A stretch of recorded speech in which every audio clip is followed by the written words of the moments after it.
반갑습니다, 여러분. 코로나 바이러스가 수도권을 중심으로 재확산되고 있습니다. 그래서 교회에서 함께 모이지 못하고 각 가정에서 이렇게 예배를 드리게 되었습니다. 아쉽고 또 안타까운 마음이 참 많습니다. 그렇지만 이 각 가정에서의 예배 속에 하나님의 은혜가 풍성하고 하나님의 위로가 있고 또 우리를 향한 힘주심이 있어서 이 말씀과 또 예배를 통해서 새 힘을 얻고 또 이 어려운 시기를 잘 극복하고 감당해 내게 되기를 간절히 소망합니다. 이번 이 코로나 재확산이 일부 교회를 중심으로 이루어지고 있다는 점에서 정말 우려가 큽니다. 걱정이 참 많습니다. 국가 방역에 협조하지 않고 분별력 없고 또 사랑 없는 이런 모습을 보면서 교회가 왜 저렇게까지 되었나 그런 탄식이 참 절로 나옵니다. 그 교회 주변에서 장사를 하시는 한 상인이 라디오 프로그램에 나와서 인터뷰한 것을 제가 본 적이 있습니다. 그분이 인터뷰하기를 그 교회에서 나온 사람들이 여러 이야기들을 그 상인에게 했다는 거죠. 그런데 그 이야기 속에 신앙 이야기나 예수님에 대한 이야기, 복음을 전하는 내용 그런 것은 전혀 없고 오로지 정부 이야기, 정치 이야기, 정부 비판 그것만 있었다는 것입니다. 말이 안 통하더라 그런 얘기를 한 것을 본 적이 있습니다. 그 인터뷰를 본 후에 여러 가지 생각이 들었습니다. 말씀의 나눔이 없고 영적인 삶에 대한 그 진지한 고민이 없고 정치 집단이 되어 있는 그 단체를 과연 교회라고 부를 수 있을까? 그게 진짜 교회인가? 그런 생각이 들었습니다. 또 생각이 이어졌습니다. 그 교회뿐 아니라 사실은 한국교회 전체가 말씀 나눔이 줄어들고 있고 영적인 삶에 대한 고민이 사라지고 있습니다. 크리스천들이 카페에 335 이렇게 모이면 그 대화 속에 정치 이야기, 부동산 이야기, 아이들 학원 보내는 이야기 그런 이야기밖에 없습니다.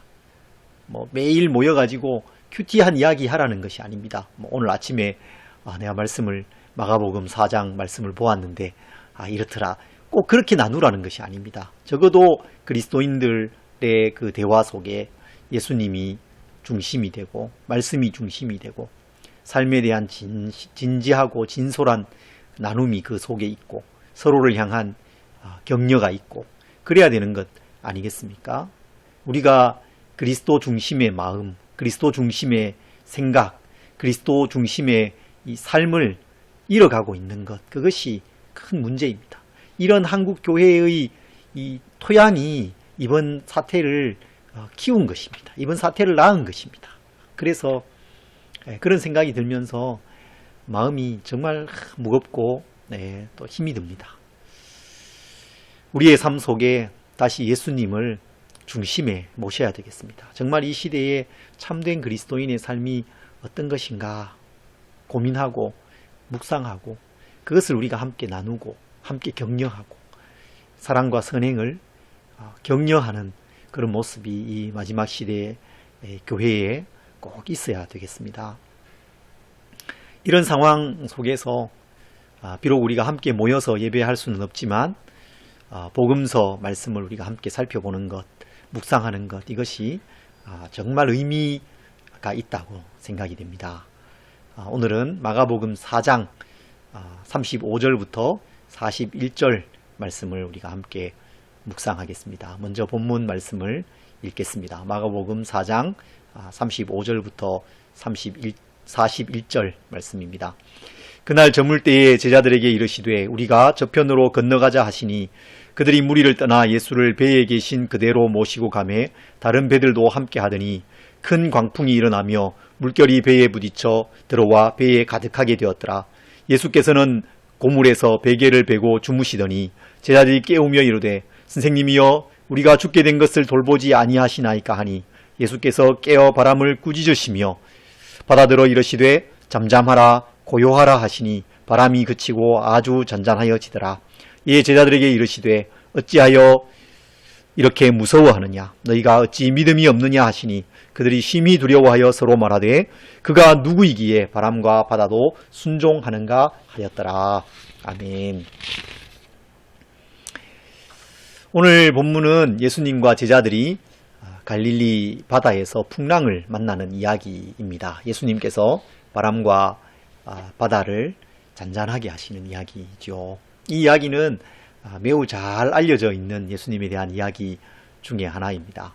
우리에게는 별로 새로울 것이 없는 낯익은 이야기입니다. 그런데 이 낯익은 이야기 속에 낯선 두 존재가 등장합니다. 이 낯선 두 존재를 대면하게 됩니다. 익숙하다고 생각했는데 전혀 다른 모습, 새로운 모습을 발견하게 되는 이야기입니다. 그 낯선 두 존재는 하나는 나 자신입니다. 그리고 다른 한 분은 바로 예수님이시죠. 먼저 나 자신을 새롭게 만나게 됩니다. 폭풍 속에서 우리는 우리 자신을 새롭게 만납니다. 우리 자신의 그 민낯을 보게 됩니다. 35절은 예수님의 말씀으로 시작이 됩니다. 그날 저물 때에 제자들에게 이르시되 우리가 저편으로 건너가자 하시니 그 말씀에 따라서 바다 저편으로 건너가게 되죠. 그 바다 한가운데에서 제자들은 큰 광풍을 만나게 됩니다. 갈릴리 바다는 더운 그 육지의 공기와 차가운 이 바다의 공기가 서로 이렇게 만나면서 때때로 굉장히 거센 바람이 일어나기도 한다고 합니다. 바로 그런 바람을 제자들이 만난 것입니다. 이 광풍, 미친 바람 앞에서 제자들은 몹시 두려워합니다. 비명을 지릅니다. 소리를 질렀습니다. 선생님이여, 우리가 죽게 된 것을 돌보지 아니하십니까? 우리가 죽게 되었습니다. 살려주세요. 소리를 질렀습니다. 그때 일어나신 예수님께서 바람을 꾸짖으십니다. 바다를 향해서 말씀하십니다. 잠잠하라, 고요하라. 그러자 바람과 바다가 잔잔해졌습니다. 바다를 잔잔하게 하신 예수님께서 제자들에게 말씀하시죠. 어찌하여 이렇게 무서워하느냐? 너희가 어찌 믿음이 없느냐? 예수님의 이 말씀을 통해서 제자들의 그 민낯이 드러납니다. 그들의 믿음 없음이 탄로납니다. 그날의 폭풍은 제자들의 믿음 없음을 고스란히 드러내 주었습니다. 예수님께서 어찌하여 이렇게 무서워하느냐? 너희가 어찌 믿음이 없느냐? 어찌하여 이렇게 말씀하시죠. 그것은 예수님께서 그들을 향해서 기대하셨던 믿음이 없었다는 그런 뜻입니다. 민낯이 드러났습니다. 겉으로 보기에는 믿음이 있는 것 같이 보였는데 믿음 없는 그 실상이 그대로 드러났다는 것입니다. 이날 낮에 밝을 때에 예수님께서는 무리들에게 말씀을 가르쳐 주셨습니다. 하나님 나라에 대해서 가르쳐 주셨죠. 4장 1절부터 34절에 이르는 이 긴 내용 속에 하나님 나라의 비유를 예수님께서 가르쳐 주시는 것을 볼 수 있습니다. 갈릴리 바닷가에서 많은 무리들이 모여서 그 말씀을 듣습니다. 예수님은 배를 타고 조금 육지에서 뛰어서 그 배를 강대상 삼아서 무리들을 가르쳐 주셨습니다. 씨 뿌리는 자의 비유, 4가지 밭에 떨어진 씨앗의 이야기죠. 그 이야기를 들려주셨습니다. 길가에 떨어진 씨앗은 새들이 와서 곧 그것을 먹어버렸습니다. 돌밭에 씨앗이 떨어집니다. 그 씨앗은 곧 싹이 나오지만 뿌리가 없어서, 뿌리가 너무 얕아서 곧 시들고 말았습니다. 가시떨기에 떨어진 씨앗이 있었습니다. 이 씨앗은 자랐습니다. 그렇지만 가시의 그 기운에 힘이 막혀서 열매를 맺지 못하죠. 그러나 좋은 땅에 떨어진 씨앗들이 있었습니다. 이 씨앗이 잘 자랐습니다. 그리고 열매를 맺죠. 30배, 60배, 100배의 풍성한 열매를 맺었다. 그렇게 주님께서 가르쳐 주셨습니다. 또 스스로 자라는 씨앗의 이야기도 해주셨습니다. 밤낮 깨어서 보는 중에 어떻게 자라는지 알지 못합니다. 그렇지만 그것이 계속해서 자라는 것이죠. 겨자씨의 비유도 해주셨습니다. 겨자씨가 아주 작은 씨앗, 깨알보다도 작은 씨앗이지만 그 씨앗이 땅에 심겨진 후에 새들이 깃들일 만한 큰 나무로 자라나는 이야기. 등불 비유도 해주셨죠. 등불이 비쳐서 그 모든 것을 밝히 드러내게 되는 그런 이야기도 해주셨습니다. 하나님 나라의 이 비유는 어떤 의미가 있을까요? 하나님의 나라, 하나님의 그 통치를 받아들이는 사람에게 이 하나님의 나라가 계속해서 자라나는 것입니다. 이 땅에 임한 하나님의 나라는 자라갑니다. 씨앗이 자고 일어나면 자라 있는 것처럼 하나님의 나라가 언제 자라는지 어떻게 자라는지 우리가 다 알지 못하지만 계속해서 자라고 성장하는 것입니다. 우리는 하나님의 나라가 이미 이 땅에 임하여 있다는 것을 알고 있습니다. 때로 그것이 우리의 눈에 보이지 않고 때로 우리가 잘 알지 못합니다. 때로 하나님의 나라가 실패하는 것처럼 그렇게 보일 때도 있습니다. 그렇지만 계속해서 자라납니다. 계속해서 성장해 갑니다. 그리고 마침내 완성됩니다. 마침내 하나님의 나라는 승리합니다. 이것을 믿고 받아들여야 됩니다. 이 하나님 나라에 대한 전망, 확신은 때로 힘겨운 이 현실 속에서 살아가는 우리에게 말할 수 없는 위로가 되는 것이죠. 말할 수 없는 힘이 됩니다. 이 시대를 살아갈 수 있는 힘과 용기를 얻게 되는 것입니다. 말씀을 들은 제자들에게 주님은 이런 믿음을 기대하셨던 것입니다. 이런 믿음이 있었어야 했죠. 하나님 나라에 대한 이해와 하나님의 나라에 대한 믿음과 소망, 그리고 거기에 대한 헌신, 그것이 그들에게 있어야 했습니다. 주님이 그것을 기대하셨다는 것입니다. 그런데 낮에 밝을 때 들은 이 말씀이 그들의 마음에 남아있지 않았습니다. 물결이 잔잔할 때 들었던 그 말씀이 바람과 파도가 세게 몰려올 때에 다 그냥 씻겨 내려가고 말았다는 것입니다. 하나님의 나라에 대한 믿음, 하나님에 대한 신뢰와 소망이 그들에게 없었습니다. 낮에 말씀을 들을 때는 좋은 땅에 떨어진 씨앗처럼 보였습니다. 그래서 잘 자라고 열매 맺겠구나, 열매 맺는 삶을 살 수 있을 것 같았습니다. 그런데 좋은 땅인 줄 알았던 그 땅이 이제 보니 돌밭이고 이제 보니 가시밭이고 열매 맺지 못하는 것이 드러나게 된 것입니다. 여러분, 우리가 그렇습니다. 큰 어려움이 없이 잘 지낼 때는 교회 생활 잘 합니다. 괜찮은 사람입니다. 말씀도 나누고 참 은혜가 있습니다. 봉사도 합니다. 다른 사람에게도 친절합니다. 교회에서 얼마 가지 않아서 믿음 좋은 사람이라는 평판을 얻을 수 있습니다. 쉽게 얻을 수 있습니다. 스스로 생각해도 괜찮은 사람이죠. 밝을 때는 여러분 누구나 괜찮은 사람입니다.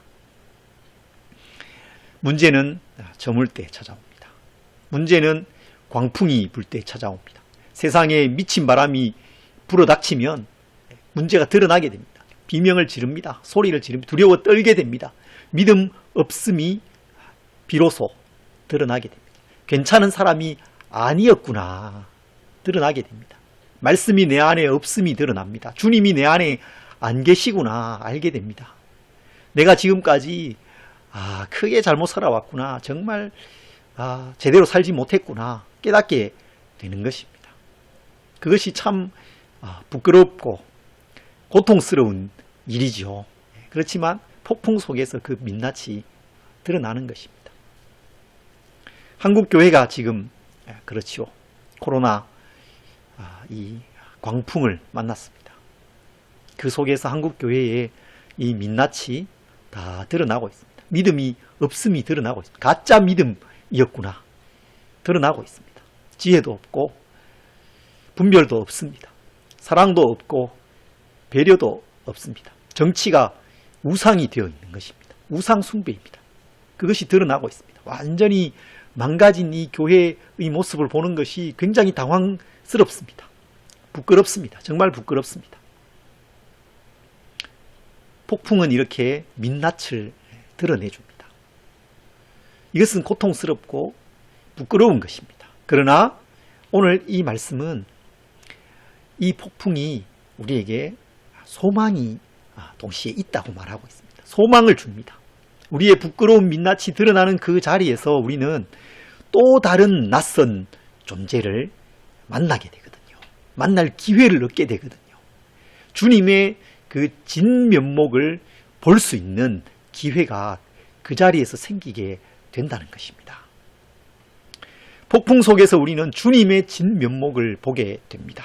주님의 참모습, 이전에 몰랐던 모습을 발견하게 되는 것입니다. 폭풍 속에서 제자들은 두려워했습니다. 비명을 지르고 예수님을 깨웠습니다. 그때 예수님께서 일어나셔서 바람과 파도를 잔잔하게 하시죠. 제자들은 낮에 바닷가에서 말씀을 가르치시던 그 예수님과는 전혀 다른 예수님의 모습을 그때 보게 됩니다. 먼저는 가장 인간다운 인간의 모습을 봅니다. 가장 인간다운 인간입니다. 예수님께서 배에서 베개를 베고 주무시는 것이죠. 바람이 불어서 배가 막 심하게 흔들리고 파도가 쳐서 그 작은 배에 물이 막 들어오는데도 불구하고 예수님 계속 주무시는, 베개를 베고 주무시는 그 예수님의 모습을 봅니다. 정말 피곤하셨던 것이죠. 머리만 대면, 우리가 정말 피곤하면 머리만 대면은 어디서든지 잘 수 있다 이런 말을 하잖아요. 예수님이 지금 그러셨습니다. 베개 하나 베면 그냥 어디서든지 어떤 일이 벌어지든지 뭐 업어가도 모르고 비바람이 쳐도 모르고 주무실 수 있는 그런 상황이셨다는 것입니다.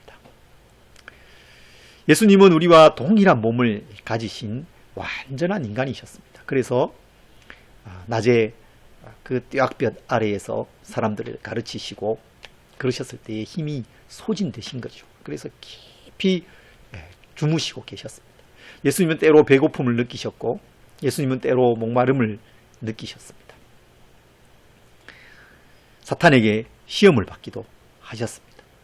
여러분, 이 사실이 우리에게 주는 깊은 위로가 있습니다. 예수님께서 우리의 연약함을 아시고 이해하신다는 것입니다.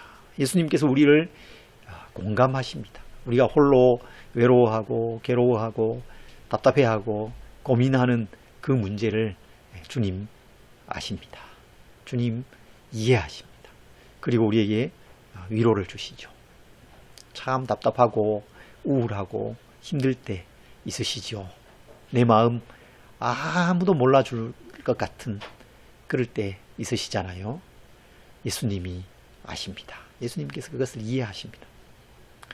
그리고 우리에게 힘을 주시는 것입니다. 히브리서는 우리에게 이런 대제사장이 계신다, 그렇게 말하고 있습니다. 기쁨으로 그것을 말씀합니다. 우리에게 있는 대제사장은 우리의 연약함을 동정하지 못하실 이가 아니요 모든 일에 우리와 똑같이 시험을 받으신 이로되 죄는 없으시니라. 그가 시험을 받아 고난을 당하셨은즉 시험 받는 자들을 능히 도우시느니라. 아멘. 능히 도우신다.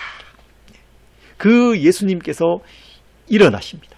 예수님께서 도우십니다. 예수님이 도우시면 되는 거죠. 예수님이 도우시면 어떤 문제도 해결되는 것입니다. 이 시대 가운데 우리가 고통하면서 힘겹게 살아가고 있는데 예수님께서 도우실 것입니다. 예수님이 도우십니다. 제자들이 또 예수님을 경험합니다. 또 다른 예수님의 진면목을 봅니다. 그것은 어떤 모습일까요? 가장 하나님다운 하나님의 모습이죠. 하나님의 그 신적인 능력과 위엄 앞에 섭니다. 거기에 부딪히게 됩니다. 잠에서 깨어나신 예수님께서 바람을 꾸짖으시죠. 파도에게, 바다에게 명령하십니다. 잠잠하라, 고요하라. 가장 능력 있고 위엄 있는 모습, 그 모습이 보여지는 것입니다. 창조주의 모습이죠. 태초에 하나님께서 빛이 있으라 말씀하실 때에 빛이 있었습니다. 그런 능력이죠. 말씀의 능력과 권위로 그 모든 것들을 만드신 그 창조주의 위엄이 드러나고 있습니다. 피조물인 바람과 파도를 향해서 명령하실 때에 그 명령에 그대로 순종하는 것을 보게 됩니다. 이 세상 만물을 통치하시는 왕의 위엄이 또 보입니다. 주님께서 만드신 그 모든 만물을 주님께서 붙들고 계시잖아요. 다스리고 계시잖아요. 왕이십니다. 그 왕의 명령 앞에 바람과 바다도 순종하고 있습니다. 이런 예수님의 모습은 낮에 보았던, 제자들이 보았던 그 예수님의 모습과 너무도 다른 모습이었죠. 범접할 수 없는 위엄과 권위가 거기에 있었습니다. 미친 바람과 파도가, 막 날뛰던 그 파도가 주님의 그 말씀 한마디에 그 앞에 머리를 조아리고 절하는 듯 순종하며 잔잔해지는 그 모습은 정말 경이로운 모습이죠. 정말 놀라운 모습이 아닐 수 없었습니다. 주님의 이 진면목을 경험한 제자들이 엄청난 충격에 사로잡힙니다. 당연한 일이죠. 엄청난 충격을 받습니다. 그리고 서로 말합니다. 41절이죠. 마지막 절입니다. 그들이 심히 두려워하여 서로 말하되 그가 누구이기에 바람과 바다도 순종하는가? 그가 누구이기에 바람과 바다도 순종하는가? 그들이 예수님을 여러분 몰랐을까요? 아니죠. 알고 있었죠. 예수님을 따르고 있습니다. 예수님과 함께 다니고 있고 말씀을 듣고 예수님 가르쳐 주시는 것을 듣고 있습니다. 예수님이 행하시는 놀라운 일들을 많이 그들이 보아왔습니다. 그러나 이날 바다에서의 예수님의 모습은 그들이 지금까지 경험해 왔던 주님의 모습과는 전혀 다른 모습이었다는 것입니다. 그래서 그들은 두려움에 사로잡힙니다. 이 두려움은 거센 바람과 파도 앞에서 느꼈던 두려움과는 전혀 다른 것이죠. 그 차원이 다른 것입니다. 죄인인 인간이 거룩하신 하나님, 창조주의 그 위엄과 권위 앞에 섰을 때, 거기에 부딪히게 되었을 때 느끼는 그 두려움, 경외감, 그것입니다. 그런 가운데 제자들이 예수님에 대해서 더 진지한 질문을 던지게 되는 것입니다. 이분이 과연 어떤 분이신가? 이분이 과연 어떤 분이시기에 바람과 바다도 순종하는가? 깊은 영적인 충격을 받고 주님에 대한 진지한 질문으로 나아가고 있는 것을 볼 수 있습니다. 마가복음은 예수님이 어떤 분이신지에 대해서 처음부터 명확하게 밝혀줍니다. 하나님의 아들 예수 그리스도의 복음의 시작이라 그렇게 시작하거든요. 그분의 가르침은 매우 권위 있는 가르침이었습니다. 그 가르치시는 것이 서기관과 같지 않았습니다. 예수님의 그 권위 있는 말씀 앞에 귀신들이 순종하고 떠나갔습니다. 예수님은 죄를 사하는 권위가 나에게 있다라고 분명하게 주장해 주셨습니다. 그런데 이 사건은 그것과는 또 다른 차원의 말씀이죠. 이 말씀을 통해서, 이 사건을 통해서 마가는 예수님이 어떤 분이신지를 더 새롭게 보도록, 더 진지하게 묻도록 하고 있는 것입니다. 이것은 예수님을 더 깊은 수준에서 만나는 것을 의미합니다. 지금까지 내가 예수님을 알아왔죠. 예수님에 대해서 들어왔습니다. 예수님을 나름대로 섬긴다고 했습니다. 그러나 그것과는 전혀 다른 분으로 예수님을 다시 만나는 것입니다. 나의 민낯으로 예수님의 그 진면목을 대하는 것입니다. 얼굴과 얼굴을 마주 대하듯이 주님을 다시 경험하는 것입니다. 우리는 주님에 대해서 다시 놀라야 합니다. 주님을 다시 경험해야 합니다. 그리고 더 깊이 주님을 경배하는 자리로 나아가야 하는 것입니다. 여러분, 우리가 할 일은 무엇일까요? 오늘 이 이야기 속에 제자들이 아주 잘한 것이 하나 있습니다. 뭘까요? 예수님께 간 것이죠. 문제를 가지고 예수님께 간 것입니다. 예수님을 깨운 것입니다. 주무시고 계시는 예수님, 예수님 많이 피곤하실 텐데 우리가 어떻게든 해보지, 그렇게 하지 않고 예수님을 깨운 것입니다. 문제를 가지고 예수님께로 나아가는 것, 그 문제의 해결을 주님께 요청하는 것, 그것이 문제 해결의 지름길입니다. 문제 해결의 열쇠입니다. 여러분, 문제를 가지고 예수님께로 나아가시기 바랍니다. 이 시대에 우리가 큰 문제를 만났죠. 큰 어려움을 만났습니다. 이 시대의 교회가 큰 어려움을 만났습니다. 이것을 가지고 예수님께로 나가서 예수님께 도우심을 요청해야 되겠습니다. 주님을 깨워야 됩니다.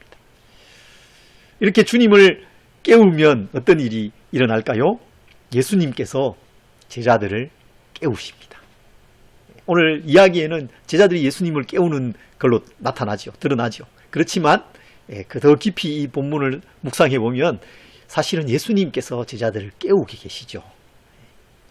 주님에 대해서 아직까지 잘 알지 못하고 믿음이 없는데 있는 것처럼 보이고 그런 제자들을 주님께서 흔들어 주시는 것입니다. 뒤통수를 한 대 때려 주시는 거죠.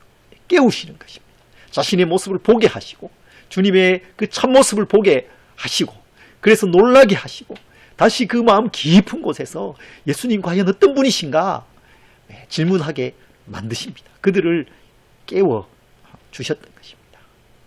우리가 주님을 깨우면 주님께서 우리를 다시 깨워 주십니다. 우리를 일깨워 주시는 것입니다.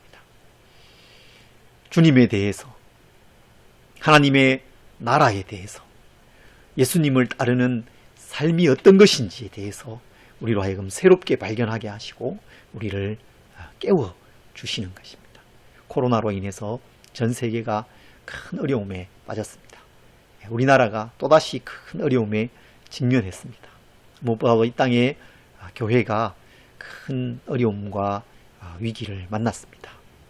우리 모두가 또 광풍을 만났습니다. 광풍을 만난 사람들이죠. 우리의 연약함과 믿음 없음이 이 상황 속에서 드러날 수 있습니다. 드러나야 됩니다. 드러나는 것이 때로 부끄럽고 힘겨울지라도 그것이 드러나야 됩니다. 그리고 그 가운데서 주님의 진면목을 보아야 됩니다. 발견해야 됩니다. 주님을 다시 깊이 만나야 됩니다. 그 주님으로 인해서 우리가 다시 놀라야 됩니다. 아, 주님 이런 분이셨구나. 그리고 그 주님 앞에 참으로 경배하고 주님을 섬기고 헌신하는 그 자리로 나아가는 우리 모든 지체들이 되시기 바랍니다. 우리가 함께 이 시대를 위해서 기도하고 또 이 시대의 교회를 위해서 기도하면서 참된 회복과 또 영적인 변화가 있기를 간절히 소망하고 기도하는 우리 모든 지체들이 되시기를 간절히 소망합니다.